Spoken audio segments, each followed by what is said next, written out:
अस्सलामुअलैकुम। यूट्यूब के साथ मैं हूं आपका दोस्त अमजद अली और आप देख रहे हैं हमारा यूट्यूब चैनल। दोस्तों, सुबह का टाइम है और मैं अभी उठा हूं और मैंने रात को टिकटॉक चलाई और हर तरफ वेला मुंडा वेला मुंडा वेला मुंडा की शादी। तो आज की वीडियो स्पेशल वेले मुंडे के लिए है। तो सबसे पहले छोटा सा काम कर ले, मेरे चैनल को सब्सक्राइब कर दे, वीडियो को लाइक कर ले।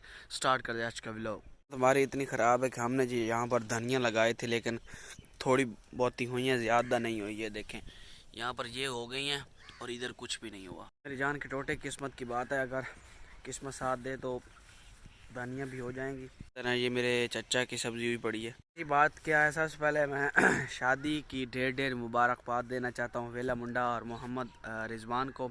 अल्लाह पाक आपकी शादी में बरकत अता फरमाए और आपके जो जीवन साथी हैं अल्लाह पाक आप उनके साथ अच्छे ताल्लुकात बना कर रहें और आप दोनों की जोड़ियां सलामत रहें। और जी सबसे पहले मैं जी जाने वाला था, सच बता रहा हूँ। मेरी चैट भी शायद होगी, एक लड़का है मेरा दोस्त है, तो उसने मुझे कहा कि जाना है हमने। मैंने कहा ठीक है, पैकिंग वगैरह तो मैंने नहीं की। उसने कहा मैं आपको बताऊंगा, लेकिन उसका रिप्लाई भी नहीं आया, इसलिए मैंने ना कहा कि शायद शादी हाल में होता है ये प्रोग्राम, क्योंकि बड़े लोग हैं, शादी हाल में अक्सर ये प्रोग्राम होते हैं।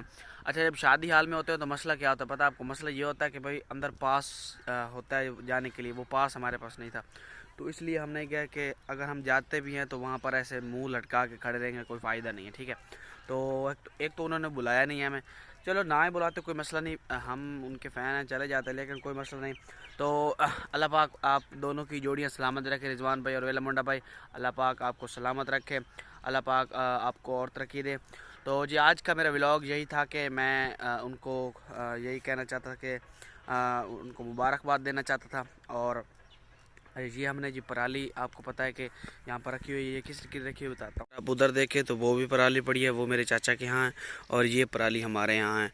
ये होता है इसलिए क्योंकि जब लकड़ियों की शार्टिंग होती है तो हम ये पराली यूज़ करते हैं ईंधन के तौर पर। ख़ज़ां जब आती है तो पत्ते गिरा देती है, सुना था लेकिन देख भी लिया। ये देखें मौसम गिराने खिजान, इसका क्या मौसम, खिजा को हम मौसम गिरा भी कह सकते हैं। बात बताऊं यार, हमारे पाकिस्तान को पता नहीं हो क्या गया है, मुझे ये समझ नहीं आ रही कि हमारा पाकिस्तान किस साइड पर जा रहा है, किस सिमत में जा रहा है, कोई समझ नहीं आ रही। मैंने तकरीबन 3-4 बार एसडीओ साहब को कॉल किया है कि भाई आप ना ये ट्रांसफार्मर हमारा देखें, स्पार्किंग कर रहा है। जब उन्होंने कोई मिसाल के तौर पर इस तरह का एक्शन नहीं लिया तो देन मैंने ना, मैं आपको मैसेज भी दिखाता हूँ, मैंने फिर फैसलाबाद ना कॉल की। तो मैंने कहा कि भाई ये बना हुआ है हमारे पास मसला। तो उन्होंने मेरी शिकायत भी दर्ज कर ली, ये मैसेज चेक करें, ये देखें। तो उन्होंने मेरी शिकायत दर्ज कर ली है, पता नहीं एक्शन क्यों लिए गए। मैं आपको दिखाता हूँ मसला क्या है। अगर आप देख रहे हैं तो वो देखें हमारा ट्रांसफार्मर के ऊपर वो स्पार्किंग हो रही है और आपको आवाज़ भी आ रही होगी, चेक करें। आज ये तीसरा दिन है और ये इसी तरह स्पार्किंग कर रहा है, ठीक है। ये अगर फट जाए, मिसाल के तौर पर ट्रांसफार्मर की कोयले जल जाए, तो अब वापटे वाले क्या कहेंगे पता है आपको? एक कोयल होती है तकरीबन 33,000 रुपये की और 33 मीटर है यहाँ। और अगर तीनों की तीनों कोयल उड़ जाए तो हर बंदे को 3-3 हज़ार आता है।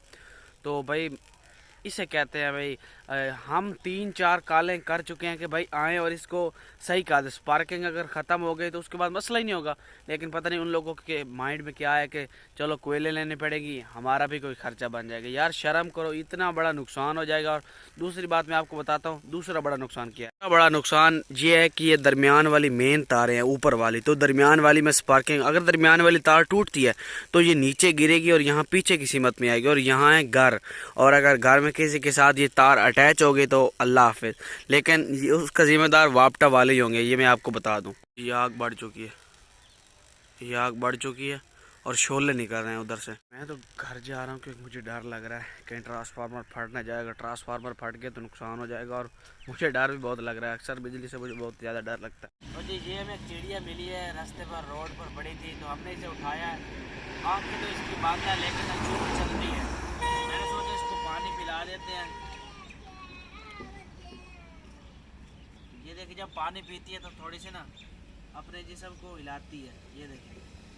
बस बस बस कर